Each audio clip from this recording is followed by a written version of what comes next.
In today's video, I'm going to teach you how to connect Shopify to Google Ads. By the end, you'll have your Shopify store linked to Google through the Google and YouTube sales channel, so you can start leveraging Google's advertising tools without leaving your Shopify admin. Start by opening your Shopify admin home. This is your main dashboard, and it's the best place to begin because all the key navigation lives here. Make sure you're in the correct store if you manage more than one, and that you're logged in with an account that has permission to manage sales channels and marketing integrations. A quick check now can prevent access issues later. From the left-hand sidebar, look for the Sales Channel section and select Google and YouTube.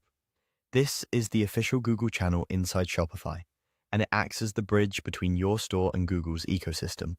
Clicking it takes you to the channel's overview, where you'll manage your connection and settings. If you don't see it right away, expand your sidebar or scroll a bit, as it's listed with your other sales touchpoints like your online store. On the Google and YouTube channel page, click Connect Google Account. This kicks off a guided flow. A Google sign-in window will open, asking you to choose the Google account you want to use. Pick the business account that owns or will manage your advertising. If your browser is logged into multiple Google profiles, double-check the avatar in the top right of the pop-up and switch accounts if needed.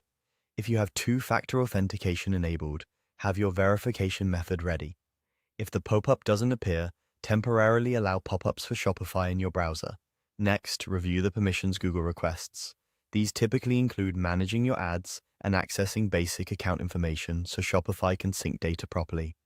Grant the permissions to proceed. The prompts may include confirmations about data sharing and access. Read them carefully and confirm to continue. When you finish, you'll be returned to Shopify, and the channel will finalize the handshake.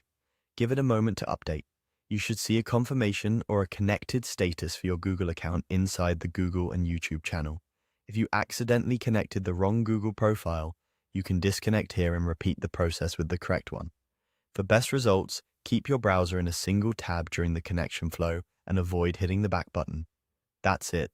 Your Shopify admin is now connected to Google via the Google and YouTube channel, laying the groundwork to promote your products and track performance through Google's tools directly from Shopify.